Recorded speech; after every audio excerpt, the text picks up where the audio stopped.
राधे राधे, जय श्री बलभद्र। तो अगर आप भी ज्योतिष के बारे में थोड़ा बहुत भी जानते हैं तो आपने कभी ना कभी मार्केश के बारे में ज़रूर सुना होगा। मार्केश से लोग ज़्यादातर डरते हैं क्योंकि आपके मार्केश की जब दशा आती है तो कहते हैं कि ऐसे में आपकी मृत्यु हो सकती है या आपको मृत्यु तुल्य कष्ट हो सकते हैं।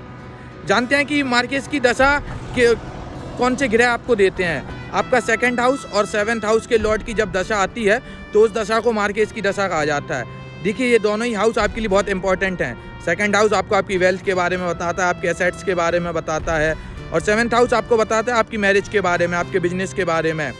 मान लीजिए अगर आप किसी स्टेज पर परफॉर्म कर रहे हैं तो स्टेज पे अगर परफॉर्म कर रहे हैं तो जो स्टेज पे खड़ा है वो आप हैं, और उसके सामने जो 7th हाउस है, जो ऑडियंस बैठी हुई है, वो आपका 7th हाउस है। तो इन दोनों को खतरनाक या बुरा इसलिए कहा जाता है, इनके जब स्वामी की दशा आती है। देखिए, आपके पास जब भी वेल्थ आती है तो कहीं ना कहीं आपके पास जिम्मेदारियां भी बढ़ती हैं। 7th हाउस में जब आपकी शादी होती है तो आपके पास जिम्मेदारियां बढ़ती हैं, आपके रिलेशंस बढ़ते हैं, आपका जो सोशल सर्कल होता है वो बढ़ता है, तो आपके पास जिम्मेदारियां बढ़ जाती हैं। इसीलिए कहते हैं शादी हमेशा सोच समझ कर करना चाहिए।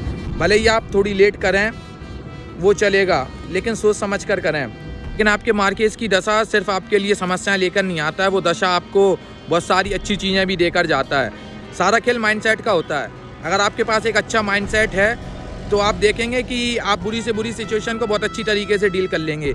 लेकिन आपके पास माइंडसेट ही नहीं है, आपके पास का एटमॉस्फेयर अच्छा नहीं है, तो आपको अच्छी सिचुएशन में भी बुरे फेसेस डील करने पड़ सकते हैं। मार्केश के स्वामी की जब भी दशा आएगी और अगर यहाँ पर शुभ प्लैनेट्स होंगे, बेनिफिक प्लैनेट्स होंगे, तो आप देखेंगे आपको इतनी मुश्किलों का सामना नहीं करना पड़ेगा। लेकिन अगर यहाँ पे मैलेफिक प्लैनेट्स होंगे या फिर मैलेफिक प्लैनेट्स की यहाँ पे दृष्टि हो जाए तो आप देखेंगे आपको समस्याओं का सामना करना पड़ सकता है।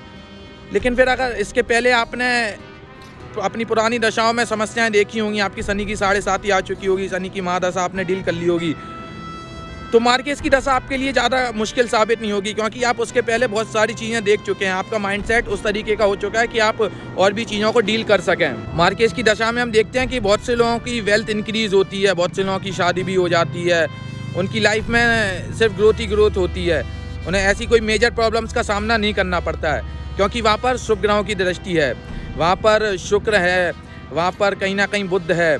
बुध भी आपके 7th हाउस में थोड़ा सा प्रॉब्लमेटिक हो सकता है, क्योंकि बुध नपुंसक ग्रह है और उसकी कहानी है, वो कभी अगली वीडियो में बात करेंगे उस पर। लेकिन अगर यहाँ पर शनि आ जाए, मंगल आ जाए, इस तरीके के प्लेनेट आ जाएं, तो आप देखेंगे आपको थोड़ी मुश्किल समस्याओं का सामना करना पड़ सकता है। और बाकी फिर सारा खेल आपके माइंडसेट का है। आप पर प्रभु कृपा है, आप पर गुरु कृपा है, तो आपकी कैसी भी दशा आ जाए, कुछ भी हो जाए, हर दशा सिर्फ आपको देने के लिए आई है, आपका अच्छा करने के लिए आई है।